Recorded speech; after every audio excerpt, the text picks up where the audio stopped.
네, 더불어민주당 김종민 최고위원과 함께하는 최고의 정치 시간입니다. 자, 오늘은 전화로 만나보도록 하겠습니다. 나와 계시죠? 예, 안녕하세요. 김종민입니다. 네. 참 여쭤볼 게 한두 가지가 아닌데, 자, LH 사태가 이제 워낙 크기 때문에 관련된 정치권 움직임부터 좀 여쭤봐야 될 것 같습니다. 아무튼 국회의원 전수조사와 특검은 큰 틀에서는 합의를 본 거잖아요. 예, 지금 국민의힘에서도 하겠다고 입장을 밝혔습니다. 근데 일단 합의는 봤는데 끝까지 합의로 그러니까 유지가 될 수는 있는 겁니까? 그거는 국민들한테 그렇게 하겠다고 약속을 했으니까요. 네. 여야간에 그 구체적인 이제 진행 계획에 대한 어떤 이견이 있지 않겠습니까? 바로 그 이견을 잘 조정해 나가야죠. 바로 그것 때문에 여쭤보는 건데요. 자, 한번 그럼 이렇게 여쭤볼게요. 지금 민주당에서 그리는 특검은 특검의 수사 범위와 수사 대상이 어떻게 되는 겁니까? 일단 그거는 특별하게 정해놓고 있지는 않고요. 일단 기본 원칙 몇 가지는 가지고 있습니다. 이 특검을 제안한 이유가 현재 수사, 이 특수본의 수사, 특별수사본부가 구성되어 있잖아요, 지금. 경찰 국수본 중심의 특수본 수사가 진행되는데 야당에서 이 수사를 자꾸 폄훼를 하고 이거를 이제 공격을 해요. 그 정치 공세 때문에 국민들이 이제 혹시라도 이게 수사가 제대로 안 될 거 아니냐 걱정을 하는 거예요. 그래서 이 특수본의 수사를 대체하거나 이걸 약화시키는 특검이 아니고 이 특수본 수사의 신뢰를 보강하기 위해서 자, 만약에 여기 미진하다면 그거는 특검도 있지 않냐. 그러니까 걱정하지 마라. 이렇게 이 특수본 수사의 신뢰를 보강하기 위한 차원에서 우리가 특검 얘기를 이제 제안한 거고요. 그래서 특수본 수사가 훼손되거나 아니면 중단되거나 하면 절대 안 된다라고 하는 원칙이 이제 분명한 거고. 그러면 그러니까 의원님 잠깐만 끊어 죄송한데 그러니까 중간 정리가 필요한데 그러면 전반적인 땅 투기 사건에 대해서는 경찰 특수본에서 진행을 하지만 거기서 어떤 특정되는 경우만 뽑아갖고 특검에 산다. 예를 들어서 고위 공직자의 땅 투기만 뽑아서 특검에 맡긴다. 이렇게 이해를 하면 되는 겁니까? 그거는 이제 그렇게 예단을 딱 할 수는 없는데 그런 내용까지 포함해서 특검의 범위를 어떻게 할 건지는 이제 협상을 해야 되는 거죠. 일단 기본적으로 현재 있는 LH 사건 전반에 대한 수사 책임 그리고 수사를 이끌고 가는 건 특수본입니다. 그 특수본 수사가 제대로 진행되고 총력 수사로 진행될 수 있도록 하는 게 필요하다는 거죠. 그래요? 그러면 좀 구체적으로 예를 들어서 한번 질문을 드려볼게요. 지금 당 안에서는 LCT 특검 이야기도 나오지 않습니까? 그러면 이 특검에 LCT도 그러니까 수사를 해야 된다라고 하는 그러니까 첨부되는 견해입니까? 아니면 특검이 두 개가 된다는 이야기입니까? 그러니까 이렇게 볼 수 있죠. 만약에 LH 사건 특검 이렇게 가면 LCT가 포함되기 어렵잖아요. 그렇죠. 그러면 LCT 특검, LH 특검 이렇게 가야 될 거예요 아마.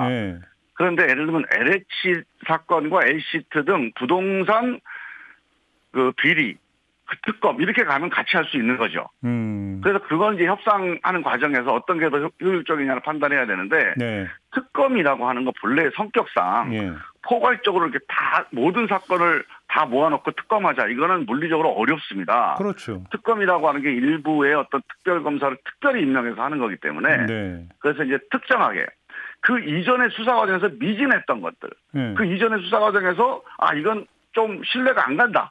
이런 것들에 대해서 이제 그 특검 대상으로 놓고 논의를 해봐야 되는 거고요. 아니 그러면 그게 선후 관계가 특수본 수사를 일단 그럼 지켜봐야 되는 게 순서상 맞는 거 아닙니까? 그렇게 보면. 당연하니까 특수본 수사를 진행하면서 그 특수본 수사에서 미진한 것들 혹은 문제가 있는 것들을 중심으로 해서 특검의 대상이나 범위를 논의하는 게 좀 맞다고 봅니다. 그런데 지금 국민의힘에서는 3월 중으로 특검법 통과시키자라고 이야기를 하지 않습니까? 그러니까 그 내용이 이제 법을 만들 때 이제 어떤 내용으로 하느냐, 그러니까 사건 내용을 특정할 수도 있고요. 아니면 현재 있는 특수본 수사의 결과 거기서 이제 미진하다고 생각되는 부분을 판단해서 할 수 있는 거니까 그거는 구체적인 협상 과정에서 한번 논의를 해봐야 될 것 같고 LCT 특검 같은 경우에는 지금 이미 이제 LCT 사건이 검찰이 수사를 했던 사건입니다. 그래서 무혐의 처리가 된 사건인데 그 이후에 검찰 수사 결과와는 다르게 당시에 그 LCT의 책임자가 로비를 했다는 정황이 경찰 수사 과정에서 다시 확인됐다. 이렇게 지금 얘기가 나온 거예요. 그리고 이 과정에 대해서 그저께 우리 국회 법사위에서 야당과 여당 간의 이 문제에 대해서 이제 논쟁이 있다가 이거 특검을 해야 될 사안 아니냐. 이걸 국민의힘 의원들 동의를 했던 사안입니다. 그래서 이 문제는 예. 특검 요건에 비교적 부합되는 사건이라고 볼 수가 있습니다. 아무튼 그러면 그 특검이 둘이 되든 하나가 되든 LCT는 반드시 특검 수사 대상이 된다 이런 말씀이신 거죠, 정리를 하면? 제가 보기에는 특검으로 밝혀져야 되지 않을까 하는 생각이 들어요. 근데 오늘 아침 보도를 보니까 어떤 그 조간 같은 경우는 어제 원내 수석부 대표 협상했었는데 민주당에서 이명박 정부 때 뉴타운까지 그 특검 수사 대상에 포함을 시켜야 된다고 주장을 했다는 보도가 있는데 맞습니까? 지금 이제 이게 1기, 2기 신도시는 이제 조사를 했다 이렇게 얘기를 하잖아요. 예. 그러니까 우리가 이제 1기 신도시라는 게 노태우 정부 때입니다. 그렇죠. 예. 그리고 이제 2기 신도시가 이제 우리 노무현 정부 때 건데요. 네. 되게 오래전 일이죠. 예. 그 이후에 이 부동산 개발과 관련돼서 이제 또 비리가 가능성이 있는 사건들이 몇 개가 있죠. 그리고 이제 이건 NCT는 이제 민간 개발과 관련된 거고요. 네. 그래서 그 이후에 1, 2기 신도시 이후에 뭐 공적 개발이든 민간 개발이든 이런 식의 부동산 비리와 관련돼 있는 것은 일단 테이블 위에 올려놓고 검토는 해봐야 될 것 같아요. 그래서 그 중에서 이런 식의 우리가 지금까지 예상 못했던 또는 예상했지만 설마 이 정도 일주일에 몰랐다고 하는 이런 사건들이 지금 벌어진 거니까 이런 사건들이 나중에 또 알고 보니까 그때 뭐 이명박 뉴타운 때도 이런 게 있었다 이렇게 드러나면 안 되잖아요. 네. 그래서 그런 것들을 한번 테이블에 올려놓고 이게 이번 기회에 한번 들여다보자 이런 판단을 한번 해보자는 거죠. 그러면 특검 활동 시한이 도대체 얼마가 되는 겁니까? 그래서 그 문제가 이제 고민인데요. 저는 이제 기본적으로 여야가 협상을 할 때 이 특검에 대해서 가능한 한 근거를 가지고 지금 얘기했던 대로 기존 수사가 밝혀낼 수 없거나 아니면 밝혀내지 못했던 사항들 중심으로 특정해서 이게 정치급 특검으로 이제 엿가락들이 늘리면 안 되고 딱 특정해서 집중해서 할 수 있는 그런 범위와 대상을 좀 고민을 해야 된다. 그 지금 뭐라고 얘기할 수는 없어요. 협상하는 과정에서 이 점에 대해서 집중적인 논의가 좀 필요합니다. 이게 지금 여야 협상이 쉽지가 않을 것 같은데요. 의원님 말씀을 좀 듣다 보니까. 예, 지금 근데 뭐 매사가 여야 협상이 쉬운 게 없습니다.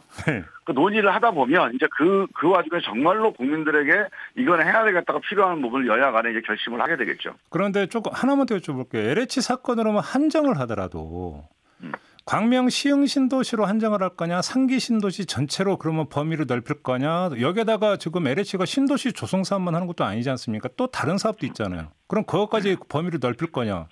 그렇게 이제 무한정 넓히기는 어렵고요. 예. 일단 문제가 된 사건 중에서도 지금 있는 수사로 감당하기 어렵거나 지금 있는 수사 과정에서 뭔가 이제 문제가 됐던 분야로 한정을 하는 게 맞습니다. 알겠습니다. 요거는 좀 몇 번 더 여쭤볼 아마 기회가 있을 것 같다라는 예감이 오니까 일단 이 정도로 정리를 하고요. 또 하나가 국회의원 전수조사잖아요. 예. 지금 그 당 차원에서 그러니까 전수조사 하고 있지 않습니까? 민주당 같은 경우는. 지금 우리 윤리감찰단에서 진행하고 있습니다. 그러면 그냥 그 민주당은 민주당대로 국민의힘은 국민의힘대로 하면 되는 거 아닙니까? 근데 이제 이게 이른바 셀프 조사 논란이 있지 않습니까? 예. 각 당에서 자체적으로 하는 것도 좀 필요하다고 봐요. 예. 국민들이 이렇게 이제 걱정을 하고 문제 제기를 하고 있는데 각 당이 자체 조사라도 하는 건 저는 필요하다고 보는데 문제는 이게 신뢰를 얻으려면 좀 객관적인 조사 기관과 조사 주체 또는 조사 방식 이런 게 필요하다. 그래서 이제 국회의장에게 위임을 해서 이 객관적인 조사를 추진해보자. 뭐 이렇게 제안한 거죠. 아니요. 근데 의원님, 그러니까 객관적인 조사 기관과 주체를 설정을 하는 건 좋은데요. 그런다고 해서 거기서 수사권을 갖고 조사를 하는 건 아니지 않겠습니까? 거기서 이제 조사를 해보고 그 조사 결과 이건 의혹이 있다, 문제가 있다 그러면 수사 의뢰를 할 수 있는 거죠. 그러면 지금 그러니까 조사를 어디까지 할 수 있는 겁니까? 그럼 비교를 해서 지금 민주당 같은 윤리감찰단에서 조사를 하고 있지 않습니까?